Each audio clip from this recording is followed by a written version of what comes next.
Hey everyone, and welcome back to FTB Inferno. I am actually really looking forward to today's episode. We've got some big plans for today. Anyways, previously we made some modifications over here at the bees, switching from pretty pipes over to lasers to handle all of the item and fluid movement. We also added the draconic and arcane bees, and in fact we're going to immediately start by using the draconic dust from the draconic bee to get productivity upgrades. Yeah, let's get as many as we can right now. 10? 10 is too many. We can get 6, okay. The first of the upgrades we're going to give to the draconic bees so they can make more chunks and we can make more upgrades. Last episode we also set up the nuclear reactor to make antimatter. We set up an Evilcraft spirit furnace to farm the wither. And finally we also defeated the penultimate boss of the pack, the void worm. The void worm is actually the very last quest in the main chapter of progression, and the void worm eye allows us to get the university up to tier 5. Still not something we can do at the moment since we're still only at tier 3 and we're waiting on the new patch. We do have a lot of things to do though before we need to get our university to tier 5. Starting by getting rid of this flight elixir right here. This thing is, well, it's great and all, it gives us creative flight, but it does have durability, and that is no good. We can amend that with some blood magic though. Oh, are we out of will? Yeah, we need 2 of these things. And you know, since last episode we had so much success in the Endless Realm, maybe it's easier to get demonic will here. Then again, maybe it's not. Wow, that zombie just dropped 60 dubious dust. Okay, we never have to craft that again. That's awesome. Unfortunately, no will here though. Yeah, I feel like that dimension was a bad idea, so we just got it from some pigmen instead. And the Ring of Flight is also going to involve some occultism. We need an empty soul gem. I'm kind of sad to get rid of this because we might need it today. 2 silver and 2 gold ingots. Now then, which one is Striggier's higher binding? Think it's this one. 2 gold, 2 silver, a soul gem, and the book in the middle. Aha, this gives us the familiar ring. We can use one of our nether stars, which did not come from the spirit furnace. This was from our many failed attempts of getting the wither inside the spirit furnace. And this thing we can use to craft the first antimatter crystal, apparently also a quest. And finally we can enchant it with Ars Nouveau, so 2 infernal essence, an antimatter crystal, a weak blood shard from blood magic, and the familiar ring. And we should have permanent creative flight. Aha, the ring of flight. The question is, what do we want to switch out here? Night vision or the effortless ring? I think night vision. Yeah, I would rather have the effortless ring. Does it work? It does work, awesome. We can fly everywhere, we don't need this potion. Nice. Alright, so let's talk priorities here. My original plan for this episode was to start neutronium. Neutronium is a very slow process in the neutron collector, and I don't think there's anything we can do other than making lots of these things to speed it up. The only problem is we need the extreme crafting table, and to get the extreme crafting table we need to go to the overworld. Something that we should now be able to do after we've beat the void worm. However, at least on the patch that we're on, it's currently broken, so we cannot get to the overworld. As I mentioned though, there is many other things that we could be doing in preparation for the endgame, and one of those is sorting out all of these resources. Also, in the last chapter here, we're going to have to make infinity catalysts, which take singularities. And each of these different singularities takes, I don't know how many blocks this is. A lot. Most of which we can actually get from dimensional mineshafts and our bees. We're going to be diversifying our income here. However, the bees here at least for things like copper and iron, and I think gold as well. Yeah, the copper, the iron, and the gold gives us the raw variant, which is actually a good thing. It means that we can get more yield if we process it correctly. So what is the best way of processing ore in this pack? The Create Crushers, the FTB Macerating, or the Arc Furnace can all give us a chance at doubling the output. However, Occultism, if we crush it with the Crushers, can give us 6 times the input. Not these guys though, these guys can only double. We need the upgraded Crushers. And you know what, we also need somewhere for these Occultism rituals to go. Oh yeah, and there is one more ritual which looks a bit bigger than the rest. Is that skeleton skulls there? I think that's skeleton skulls. We got 1. Where did this come from? I actually don't remember, maybe it was the blood magic realm, but we can get it here from the altar. That is the least of our concerns though. Anyways, we also need red chalk. To get red chalk, we were going to have to do another occultism ritual. We have to do Abra's open conjure to summon an Afrit. It's actually a very simple summon, just some candles, some skulls, and some chalk we already had. The Lords of Inferno didn't take too kindly to us doing that, but we can just hide from them again. And the portal disappears. But yeah, back to the summon, we have to actually sacrifice a cow. Once the cow is sacrificed, the items are taken, and the Afrit is summoned. Somewhere in amongst all of these blazes. And as we expect, he drops his essence. We can craft the essence into impure chalk, and the impure chalk into red chalk. So now that we have the red chalk, let's build out a permanent location for occultism.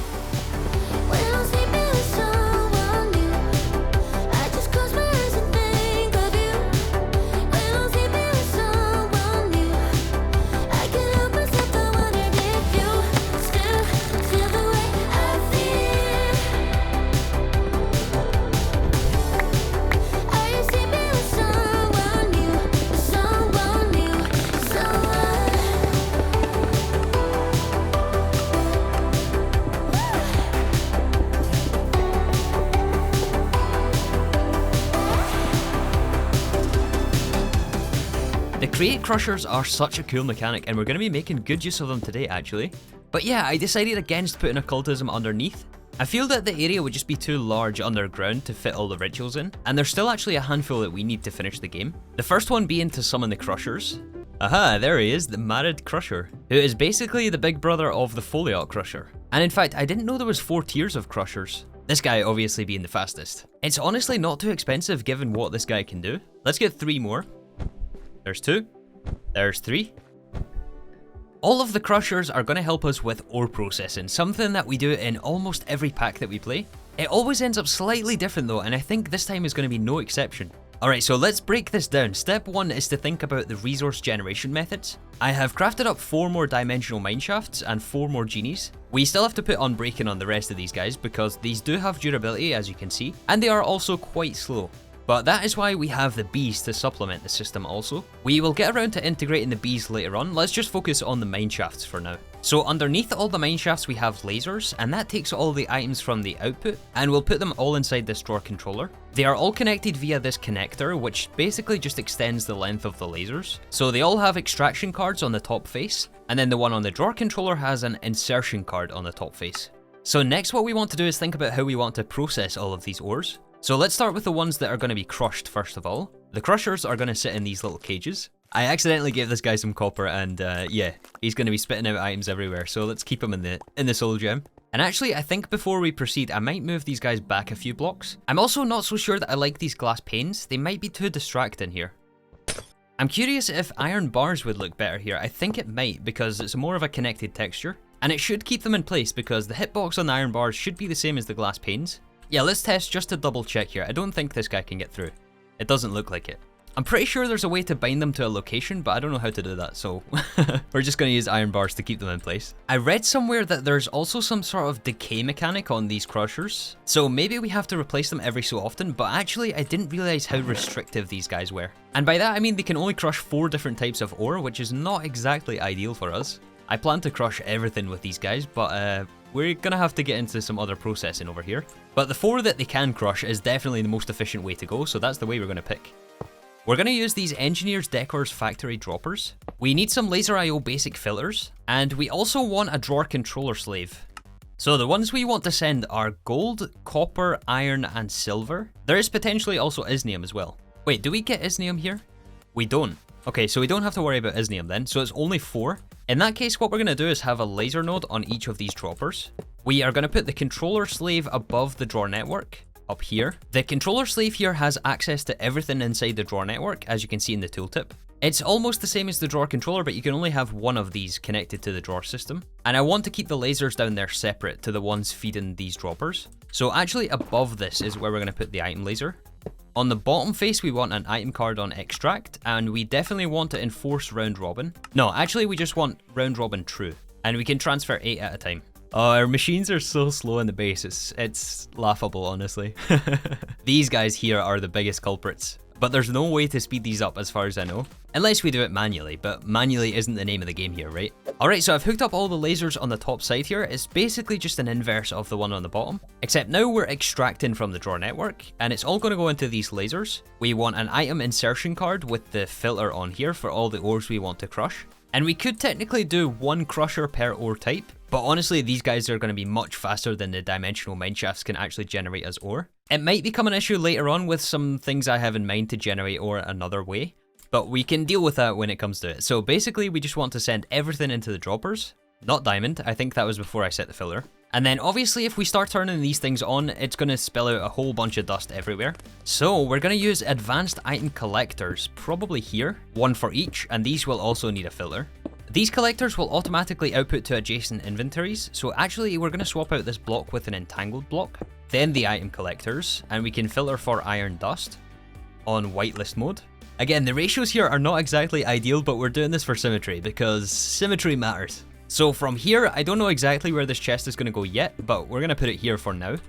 This block is going to be entangled to all of the entanglers. And so now any iron dust that this guy drops should be picked up by the collector and put in the chest here. Perfect. So that takes care of 4 of the ores. What about the rest of them? I mean, not glowstone or skystone, those can remain in the drawer. But things like emeralds and diamonds, how are we going to process these guys? Oh yeah, and I think here we want to turn the iron dust automatically into ingots.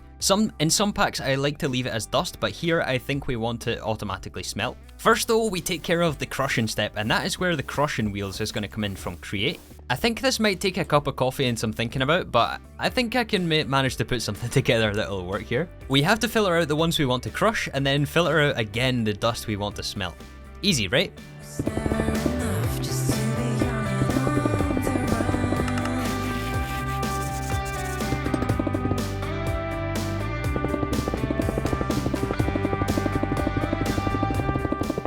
Yeah, this is actually super easy. It looks way more complex than it actually is. So from the beginning here, we will have entangled blocks on top of here, which connect to the drawer controller. I shouldn't have done that. I should not have done that. Yeah, the entangled blocks are connected to the drawer controller back there. And then we have the create filters on the chutes, which only allow the ores we want to crush this way. The chute drops it onto the belt, the crushers crush the ore, and then we have a split here. So brass tunnels, as you can see here, will automatically split 50-50. Assuming there is a valid location on the side for it to go, and the rest will continue down this belt here. However, similar to the chutes, we can also apply filters to these things. I need something to set the filter. What can we use here? Actually, I guess cobblestone works. So we want to set attribute filters here, right? And here we want to select can be smelted. This basically applies to all those tags that you can see. Everything that has a valid furnace recipe has the tag can be smelted. So we want this on whitelist, yeah, allow list. And this one we want to send on this side of the tunnel. That's going to send everything that can be smelted down the end of the belt. So all the diamonds coming out of this crusher should now go into this chest. We're going to do the same for all of these, so all of the attribute filters we want on here. And then another set of attribute filters we also want can be smelted. However, this time we want on blacklist, deny list. And that is going to go the other way. So everything that cannot be smelted is going to go onto the depot, and the brass funnel is going to pull it into the chest here. So just to recap, when things are crushed, everything that can be smelted goes this way. Everything that cannot be smelted is buffered in this chest right here. That doesn't look quite right. Oh yeah, there is a recipe here with crushed uranium, and I think that also applies to aluminium. There are create crushed versions cannot be smelted, there's no recipe for it. That is getting fixed in the next patch though, which hopefully should be out today. So for now we're going to leave it in this chest, and we can deal with that later on. Once it's fixed though, it should automatically go on this belt. So now we have to smelt everything that can be smelted. And there's something I want to try here. Can we smelt from underneath a belt with an encased fan? So if you put lava in front of an encased fan, it does smelt anything that's on the belt. I don't know if that applies to something below the belt. It looks like it's working though. Hopefully this turns into stone. Aha! Well, in that case we can have some encased fans underneath the belt. We do also have to power these things. I'm thinking encased chain drives. This was just for testing. Obviously all of these belts are going to be moving. We only have one hooked up right now, and that's because of some power issues, which again, should be fixed next patch. I'll explain later on, but basically everything at the end of the belt should already be smelted into ingots, so we can have a chest and then a funnel to bring it in. I think we'll have to use brass funnels since we're using a moving belt to smelt the items.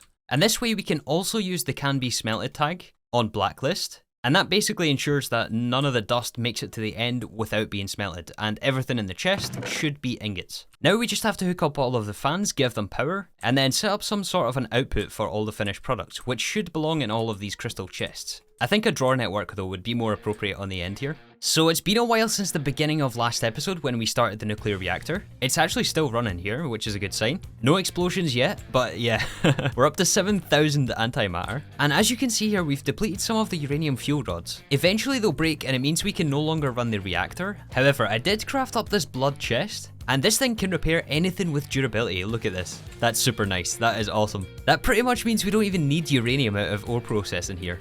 We're still going to process it though, because over-engineering is just the most fun way to play. So with the basics of ore processing established, I began working on an area underneath. I started by replacing all the netherrack with cobbled blackstone and making sure we had enough space to power the encased fans and also run some AE wiring for the future.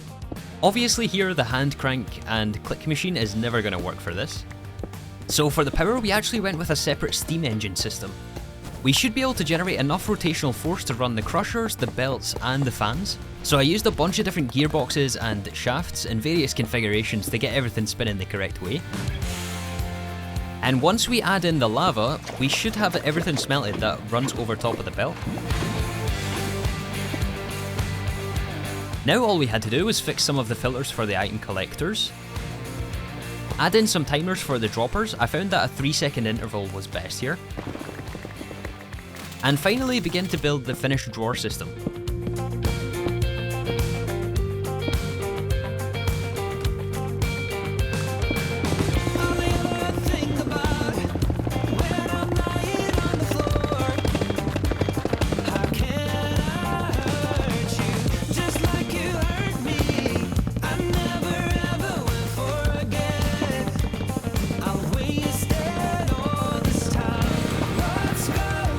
So you know, it took some time to get ore processing the way we wanted it to be, but we got there in the end, and along with that good news, we also got patch 1.1.1 during this process. There was a whole slew of fixes with this update, including getting our university to tier 4.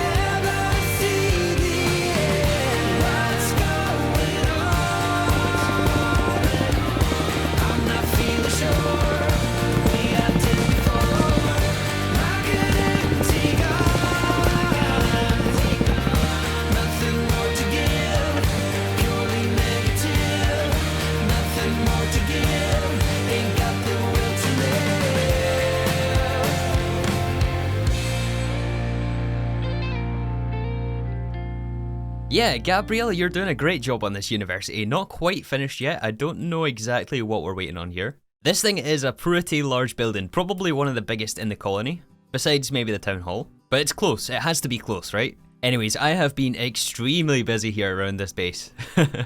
I've got a ton of different fixes and things ready for the next half of this episode. It's going to be a little bit all over the place, I think. So just bear with me. It's all going to make sense at the end here. So first things first, this place is looking really, really awesome, right?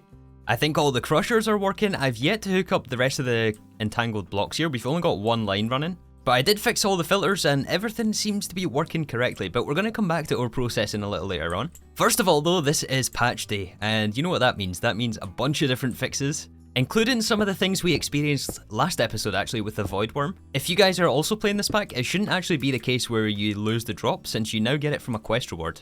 Yeah, that is a really, really nice change. There has also been some changes to singularities. You may recall at the beginning of this episode, I showed the singularity recipe, which was made in the extreme crafting table with a bunch of different blocks.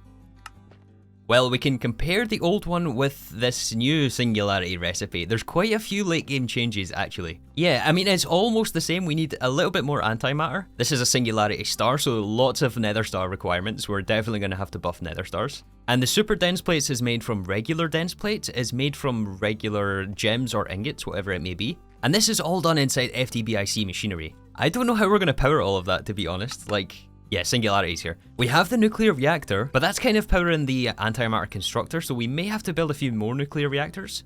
Or I think there's also a creative energy battery. That might also be an option. Anyways, I've just set up singularities here from AE2, just an internal water source on top of a matter condenser. And we're just going to plug a storage bus straight into this thing. Since it's so fast, I mean, look at this. We don't need to buffer lots and lots of this. And yeah, we need this for the singularity star. So you may have also noticed the Tinker Smeltery and Foundry back there. I've seen some comments for the last few episodes by now. And yes, I agree, we should have moved it a long time ago from here. Actually, we could do with all this stuff downstairs. And the main reasons we set it up was for will-infused source gems. Yeah, we had a lot of demonic will that was already in the smeltery sitting here. The source gems we need for the infinity catalysts, so it's safe to say we need quite a lot of these things. But the thing is, we don't really have an easy way to power those smelteries. What is that thing? What on earth? Is this Alex's mobs? Do I want to go close to this thing? Leviathan? No thanks. I think we'll take it from over here. Yeah, we're going to use a hose pulley on some lava. I think we can just lower this into the lava here and it should automatically pump lava for us. And if there's default configs here, it should be infinite since there's more than 10,000 source blocks, I would imagine. Sometimes that is disabled by the pack, but I don't think that's the case here. And all of that can just go into an ender tank. Does it work? It doesn't, but I seem to recall these lasers don't actually work with the hose pulley. Okay, laser doesn't work, what about pretty pipes? Aha, it's working. Look at this for some luck, we're right on the edge of the chunk boundary. So one more ender tank on the smeltery and foundry on triple orange. Should connect up to the lava, even though we don't see it because of the shaders. Automatic output, and that should fill the fluid tank here. Awesome. Looks like our university has almost got the roof on. Keep going, Gabrielle, you're almost there. Wait a second. I thought that was Gabrielle. She has the same texture. So the next thing we want to do today is more bees. I know. So many bees. Soul 24 has actually got an upgrade here. I added some more diamond bees. Biotonics has also got an upgrade, the quartz, which apparently is full. But only this one. Maybe I missed an item card here. Yep, that appears to be the case. We're missing one in the north side. We are going to grab 2 of these quartz bees, and I have put the Babi upgrade in there, so they should replenish themselves later on. In fact, I'll have to remember I have that in there. Let's mark it. We're going to come all the way down to the end here and add the prismarine bee. I think if we give the crystalline bee a sea lantern, they kind of look like the 82 bees, right? The spatial bees. Yeah, so this guy is supposed to give us the shards and the crystals. The crystals appear to have went inside the centrifuge though. Even though they're not actually inside, if we break this, we should see them.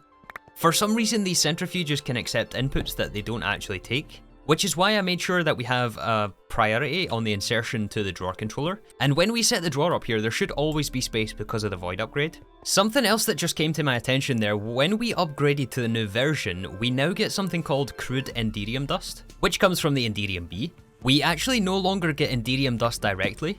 I think this has to be processed in some way. Yeah, we have to arc furnace it. Which is fine. I mean, we're still going to use this version though. Let's just do a quick switcheroo of the drawers. These 2 changes right here are very welcome, especially for you guys who are slightly further behind, ready to kill the Ender Dragon. Hopefully you don't have to go through the same experience I did. And I also want to just say a big thank you to Sereth, the lead developer of Inferno. He has given me a lot of his time since I started this pack, so thank you. And all the work you're doing on this as well. Anyways, back to ore processing. There's a few more things I would like to point out with this system. So first of all, I mentioned that we want to integrate all the B setups, right? The copper, the iron, and the gold. And all of these, of course, are connected to our AE system. So back over here at ore processing, I set up a little 82 interface. And I also added in 4 extra drawers on the bottom, 2x2 drawers. The interface stocks the raw gold, the raw iron, and the raw copper. It looks like we're actually out of iron already.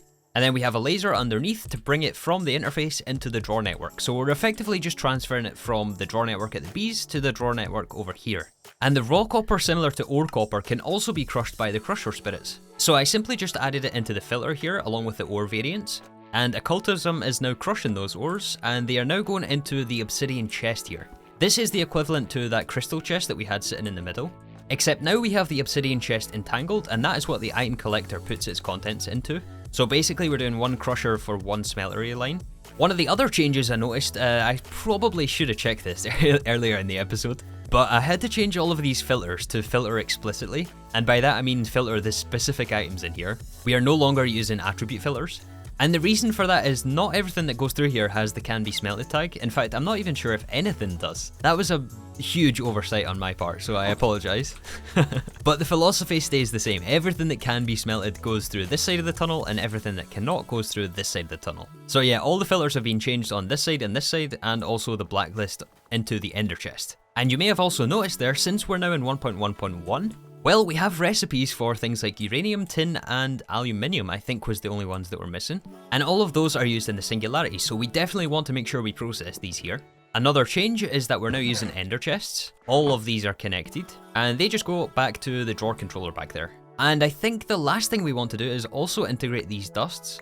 These are the dusts that we also get from the bees over here, except instead of the raw variant, we get them as straight dust. And I noticed here that tin, aluminium, silver, and nickel all have a singularity here, so we definitely want to make sure these are being processed into ingots. So similar to the raw dusts, we can also add these into the interface, and we'll give them a space on the drawer so that we're basically just transferring drawer networks again.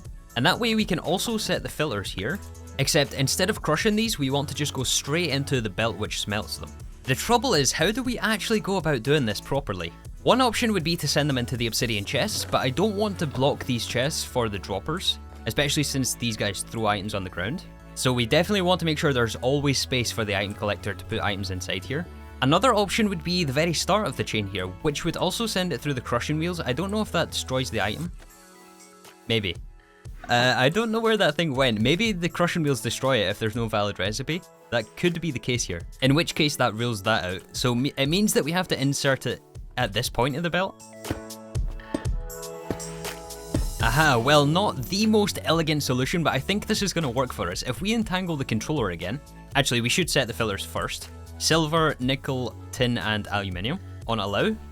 And this we can put on the new smart chutes above the tunnels. I just tested, this actually does let items through the top, which is pretty cool. And the fact that we have the filters on here should mean that it only pulls those items from the controller block, once we entangle it, of course. And we should start to see those dusts coming through here now. Although, yeah, that's what I was afraid would happen, yeah. I forgot about those filters. That's the problem with filtering explicitly. Yeah, we're also going to have to add those dusts into these allow filters on the front, so that they are allowed to pass through and be smelted. Again, this is not the most simple way of doing it, but you know, symmetry. And then all of the blacklists on the side here are also going to get the dust, so that they're not allowed to go into the ender chest on here. And then finally, the one on the allow for the ender chest has to be those ingots. And removing all these filters is absolutely going to mess things up. Yeah, or I guess the way we're doing it here is a blacklist, so everything here has to be blacklisted so that the dust cannot be passed through. And we got a mess. I guess we can just toss all this on the belt. So now when we replace the entangled blocks, everything should go where it needs to be once this backlog gets cleared. And yeah, look at this thing, we're at 82,000 iron. I guess it prioritized all the iron dust, which is fine. I mean, I think this system is going to be able to handle the resource generation rate that we have currently. I think the final thing we have to do is hook this up to applied energistics under here. So we want a storage bus on high priority. And I've already run the wiring tunnel, as you know.